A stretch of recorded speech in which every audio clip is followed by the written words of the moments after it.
बसपा की senior team यहाँ पे बैठी हुई है, उनको भी धन्यवाद करना चाहूंगा कि वो बहुत कड़े परिश्रम से इस चुनाव की तैयारी में लगे हुए हैं। बाबा साहेब जिनकी जयंती भी आ रही है, मैं उनका स्मरण करता हूँ। बहन मायावती जी को धन्यवाद देता हूँ कि उन्होंने हमें ये अवसर दिया है। मेरठ हापुड़ लोकसभा क्षेत्र से देवव्रत त्यागी जी को अपना प्रत्याशी बनाया है और लोगों की सेवा करने का मौका दिया है उनको।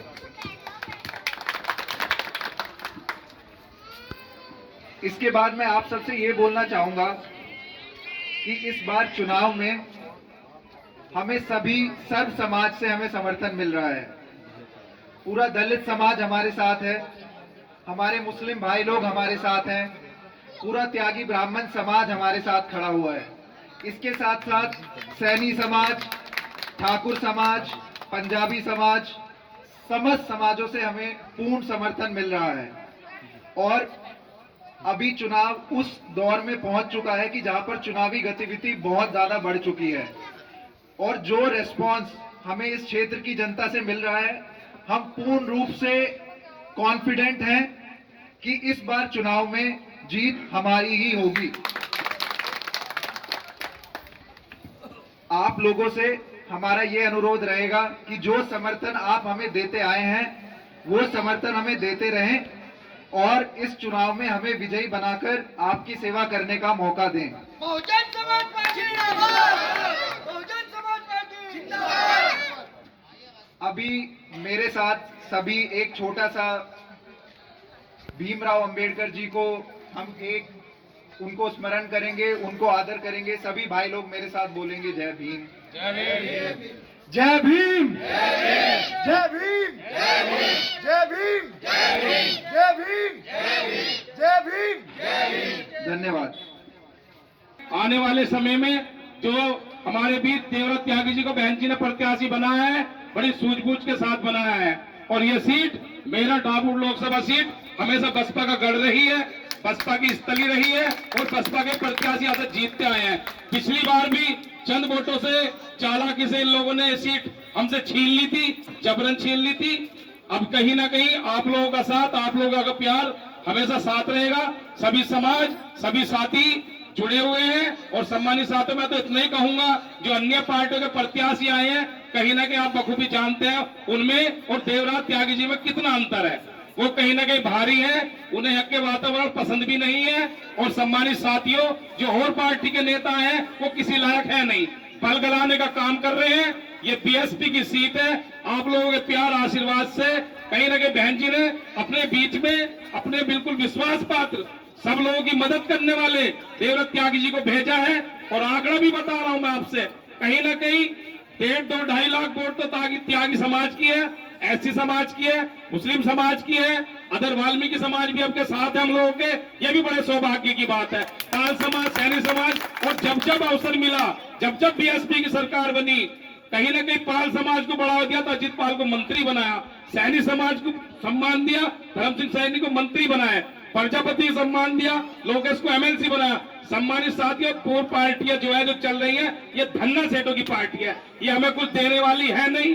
कहीं ना कहीं हम लोगों में तो बैठ के चाय भी नहीं पी सकते, ये आप भी जानते हैं। पूर्व में सांसद रहे हैं, किसी दिन के नहीं, कहीं बोर्ड भी लगा हुआ नहीं है, इसलिए सूझबूझ की आवश्यकता है। कहीं ना कहीं आपका साथ चाहिए। 23 तारीख को बहन जी आ रही है मेरठ में, उन्हें भी सुना जाए और 26 अप्रैल को आने वाले मतदान के दिन इतना वोटिंग करो, इतना वोटिंग करो कि इनकी जमानतें जब्त हो जाए, इनका दिमाग ठीक हो जाए। त्यागी जी आपके बीच के हैं, आपके भाई हैं और आपके भाई बनकर रहेंगे, मेरठ के निवासी हैं, कोई बाहरी नहीं है। इसी के साथ मैं समय का हुआ अपनी बात को विराम देता हूँ। जय भीम, जय भारत। देखना है, हमें अपनी वोट का इस्तेमाल सही करना है। तो आपने देखा अभी यहाँ से पूर्व में मेयर रहे, वो लड़ रही हैं, 5 साल मेयर रहे, दलित मुस्लिम या किसी भी बस्ती में आगे झांका हो तो आप लोग बता दें मुझे साथियों।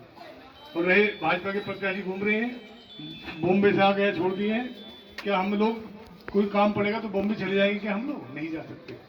तो हमारा निवेदन है कि अपने बीच के प्रत्याशी को चुने और आने वाली 26 तारीख को, ये क्यों आप लोग सब पढ़े लिखे लोग हैं, सब जानते हैं, देख भी रहे हैं, अखबारें पढ़ रहे हैं, हर समाज का समर्थन मिल रहा है हमारे प्रत्याशी जी को। अभी कल एक यहाँ सभा हुई थी ठाकुर समाज की, उनका भी समर्थन मिल रहा है। कल को वो आके पूरा समर्थन हमें दे देंगे प्रदेश जी को। और आपने देखा मुजफ्फरनगर में भी वो हुआ है। और रही बात जैसे प्रजापति समाज की बात थी, हमारे धारसी प्रजापति को व्यंजन टिकट देकर मुजफ्फरनगर चुनाव लड़ाया है। जैसे जाट समाज को हमारे बिजनौर छोड़कर काम किया है। और हमारे बागपत से गुर्जर समाज के भाई लड़ रहे हैं, उन लोगों का भी समर्थन यहाँ मिल रहा है साथियों। वो मेरा निवेदन है, आने वाली 26 तारीख को हाथी के सामने वाले बटन दबा के भारी मतों से हमारे देवव्रत तेजी द्वारा काम करें। और इसी के साथ मैं अपनी वाणी को विराम देता हूँ। जय भीम, जय भारत, खुदा हाफिज। ऐसी तो आवाज दो, कम से 2-4 बोल में जावा आवाज तो हीर टिकी पड़ी है। बहुजन समाज पार्टी बाबा साहेब मनोहर काशीराम साहब, प्रेम कुमारी मायावती,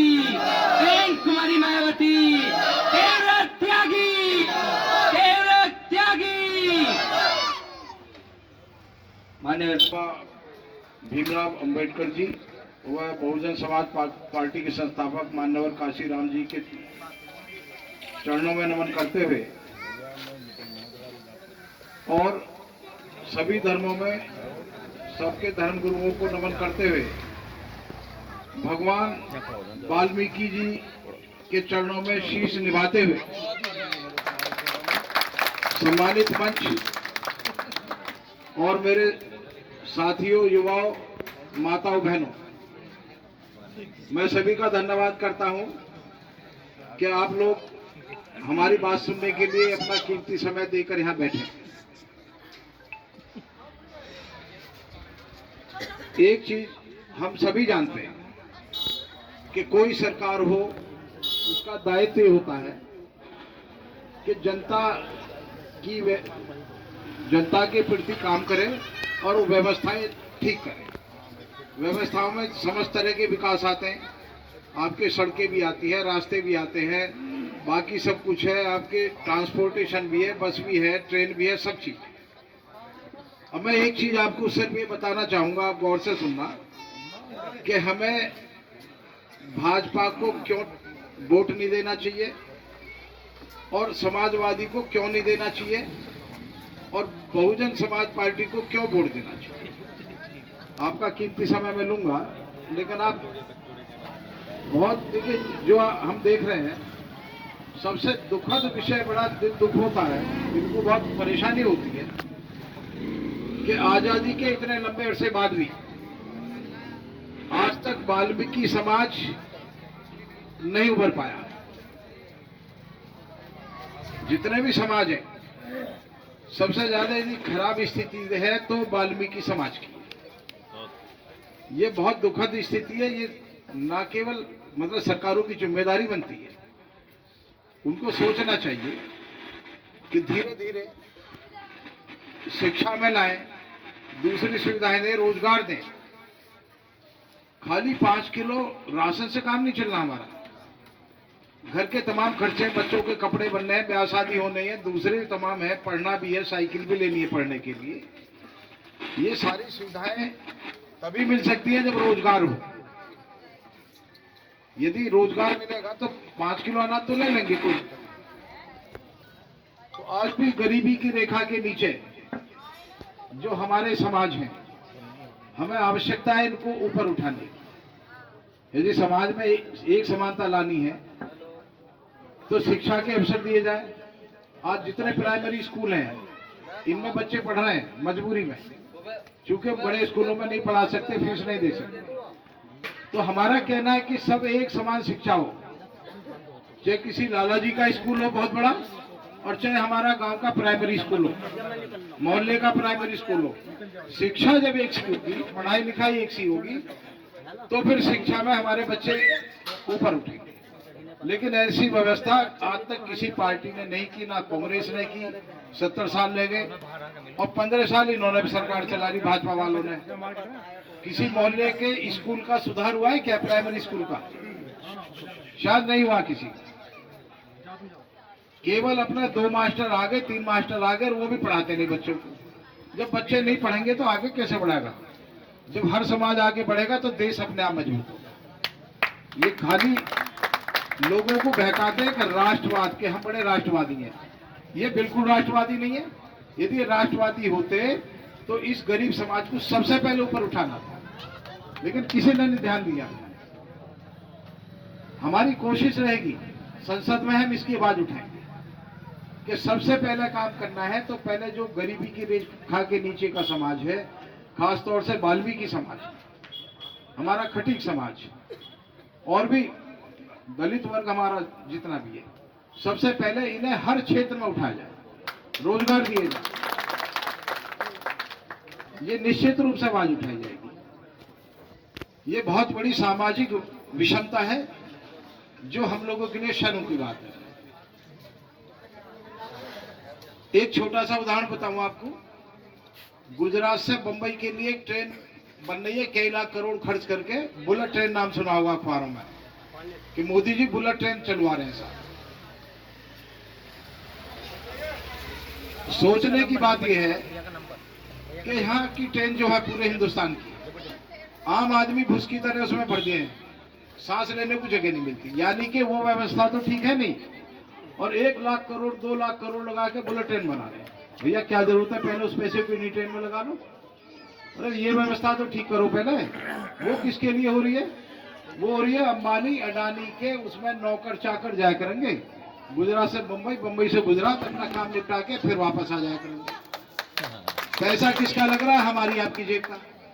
जितना हम टैक्स देते हैं, आप साबुन लेने जाते हो, सभी जाते हैं, उसमें भी 18% टैक्स देके आप जो सामान खरीद रहे हैं, आपको नहीं पता हम इसे टैक्स दे रहे हैं, लेकिन टैक्स जा रहा है इसमें। तो सारी ये व्यवस्थाएं हैं, कोई सामाजिक तालमेल नहीं है, कोई सामाजिक गरीब लोगों की कोई मजबूती का काम नहीं कर रहे हैं। दूसरी तरफ अखिलेश यादव जी को कह लो, ये समाजवादी का आचरण देख लो कि पीछे हमारे मुस्लिम भाइयों के कुछ मकान बुलडोजर से ढाए गए। हम एक बात को मानते हैं, यदि उन्होंने कोई अपराध किया है तो उनके खिलाफ कानूनी कार्रवाई करो, मुकदमा लिखो, जेल भेजो, लेकिन उसके बच्चों का घर क्यों तोड़ रहे भाई? आदमी चिड़िया के घोंसले को नहीं तोड़ता है। यदि उसमें अंडे रखे होंगे ना, तो किसी का दिल गवारा नहीं करता कि उस घोंसले को तोड़ ले। ये तो बच्चों का आशियाना तोड़ रहे हैं। तो अखिलेश यादव जी 100 से ज्यादा विधायक लिए बैठे हैं, कोई आंदोलन नहीं करा। यदि आंदोलन करते, सड़कों पर उतरते, तो शायद किसी का दूसरा घर ना टूटता। वो कोई इंसानियत नहीं है किसी का घर तोड़ना अपना। अब आइए कि हम बहन मायावती जी के हाथ क्यों मजबूत करें, बसपा को क्यों वोट दें? आप लोगों ने उनका शासनकाल देखा होगा कि बहन मायावती जी अपराध के खिलाफ है। वो अपराध को बर्दाश्त नहीं करती है, चाहे कोई हो। यानी कि अच्छा शासन चला। उससे बड़ी बात जो है वो ये है कि जो गरीबों का, मजलूमों का, दलित समाज का, वाल्मीकि समाज का जो उत्थान कर सकती हैं, जो उभार सकती हैं, वो केवल बहन मायावती जी ही कर सकती हैं। बहुजन समाज पार्टी, बहन कुमारी मायावती। इसके अलावा कोई नेता, कोई पार्टी ऐसी नहीं है कि जो इस काम को कर सके, कि जो दबे कुचले और दलित समाज का उत्थान कर सके। ना किसी ने किया, ना सोचा है। तो मेरा तो मानना यह है कि हम क्यों ना बहन कुमारी मायावती जी के हाथ मजबूत करें, क्यों ना बहुजन समाज पार्टी को आगे बढ़ाएं, क्यों ना उनकी सरकार बनाएं। और आप यकीन मानिए कि जिस दिन बहन कुमारी मायावती जी देश की प्रधानमंत्री होंगी, इस देश में हमारा दबा कुचला समाज ये निश्चित रूप से उभर के आएगा। बाकी कोई नहीं करेगा इसका। तो मेरा तो आप सब लोगों से, माताओं बहनों से ये हाथ जोड़ के निवेदन है कि आप बहुजन समाज पार्टी को वोट करके बहन कुमारी मायावती जी को दिल्ली का प्रधानमंत्री बनाने का काम करें। और सोचिए, इनके प्रत्याशी आए हैं, उन्होंने भगवान राम का रोल किया था रामायण में। सबने देखी होगी रामायण को। पैसे लेके रोल किया है, कोई फ्री में नहीं किया, एक कलाकार है मात्र। भाजपा वाले कह रहे हैं ये भगवान राम के अवतार हैं। कोई स्वीकार कर लेगा इस बात को? अरे भगवान राम तो भगवान राम है, वो चुनाव लड़ने आएंगे क्या? वो तो कड़कड़ में है। हाँ, यदि भगवान राम के लिए इस धरती पे कोई काम किया तो सबसे बड़ा हमारे प्रभु वाल्मीकि जी ने किया, हमारे भगवान वाल्मीकि ने किया। आज पूरे देश में कहीं भी जाइए, जहां भगवान वाल्मीकि का मंदिर है, उनके हाथों में रामायण मिलेगी। रामायण के असली रचयिता भगवान वाल्मीकि हैं। और वो महोदय जो कलाकार यहाँ घूम रहे हैं, मैं समझ रहा हूं कि शायद भगवान वाल्मीकि के किसी मंदिर में नहीं गए होंगे। ये उनके लिए शर्म की बात है। यदि अपने आप को वो ये समझ रहे हैं कि मैंने भगवान राम का रोल किया, तो उनको भगवान वाल्मीकि के मंदिर में जाके शीश निभाना चाहिए। लेकिन वो इस काम को नहीं करेंगे। जो व्यक्ति हमारे भगवान वाल्मीकि को नहीं मान सकता, भगवान वाल्मीकि के प्रति मेरी पूर्ण श्रद्धा हमेशा से रही है। मैं कहीं भी रहा, मैं हर मंदिर में जाता हूं, क्योंकि उन्होंने समस्त हिंदू समाज के लिए ऐसा ग्रंथ रच दिया है जो कोई नहीं कर पाया। हालांकि चुनाव जो है 36 बिरादरी का होता है, इसमें हमारे सभी धर्मों के लोग भाग लेते हैं और सभी का हमें उनके धर्मों का आदर भी करना चाहिए। लेकिन जब विशेष रूप से भगवान राम की चर्चा होगी तो भगवान वाल्मीकि को तो याद करना पड़ेगा, ये तो निश्चित करना पड़ेगा। क्योंकि हमारे ऐसे पूर्वज रहे, हमारे भगवान के रूप में हम उन्हें देखते हैं और इतना बड़ा काम कर रहे हैं, तो उनकी पूजा हमेशा होनी चाहिए। और मैं आप लोगों को सलाह देता हूं। अभी मैं गया था मंदिर, अच्छा लगा मुझे, बहुत अच्छी मूर्ति है, अच्छा विग्रह है, बहुत अच्छा सुंदर मंदिर आपने बनाया, देख के भी मन प्रसन्न होता है। तो मेरा तो सिर्फ यही आग्रह है कि किसी के बहकाने में आने की जरूरत नहीं है। पहली बात तो भाजपा का चरित्र ही बता दिया मैंने कि समाज में असमानता ज्यादा पैदा कर रहे हैं। पहले 22 करोड़ लोगों को फ्री में राशन दे रहे थे, अब 80 करोड़ को पहुंचा दिया है। यानी कि गरीबी की रेखा 22 करोड़ के बजाय 80 करोड़ पर हो गई। भाई सीधे से आंकड़े, 140 करोड़ की आबादी में यदि 80 करोड़ लोग को राशन फ्री में दे रहे हैं, तो इसका मतलब है देश की आबादी, आधी से ज्यादा आबादी गरीबी की रेखा के नीचे है और इसको उभरना चाहिए। ये बहुत बड़े आंदोलन करने की आवश्यकता है। और मैं आपसे आज वादा करके जा रहा हूं कि इसके बाद हम एक आंदोलन इसमें करेंगे कि जितने भी हमारे गरीब समाज है इनको ऊपर उठाया जाए, धरना प्रदर्शन भी करेंगे, संसद में आवाज भी उठाएंगे। ये कोई तरीका नहीं है कि कई लाख करोड़ की ट्रेन बना रहे हो, तो क्यों बना रहे हो भैया ट्रेन? पहले इन्हीं ट्रेनों को दुरुस्त कर लो। आज भी तमाम नगर पालिकाओं में हमारे वाल्मीकि समाज के लोग अस्थायी रूप से काम करते हैं, ये आप लोगों को मालूम होगा। उनको परमानेंट क्यों नहीं करते? और भाई परमानेंट करेंगे तो उन्हें सरकार की सुविधाएं, तनख्वाह भी ज्यादा मिलेगी, परिवार को अच्छे से पाल सकते हैं, पढ़ा सकते हैं बच्चों को। लेकिन ज्यादातर संविदा पे यही हो रहा, कुछ और हो रहा। हम कह रहे एक एक व्यक्ति को संविदा पे ना रख के सबको परमानेंट किया जाए। इसके लिए निश्चित रूप से आवाज उठाएंगे और आंदोलन करना पड़ेगा तो कमिश्नर पर धरना भी रखेंगे। तो मेरा सबसे यही अनुरोध है, आप लोगों के साथ आकर बहुत अच्छा लगा। बहन मायावती जी के हाथ मजबूत करिए, बहुजन समाज पार्टी को वोट करिए, किसी के बहकावे में मत आइए। और सभी का मैं बहुत बहुत धन्यवाद, सभी का आभार। जय भीम, जय वाल्मीकि समाज।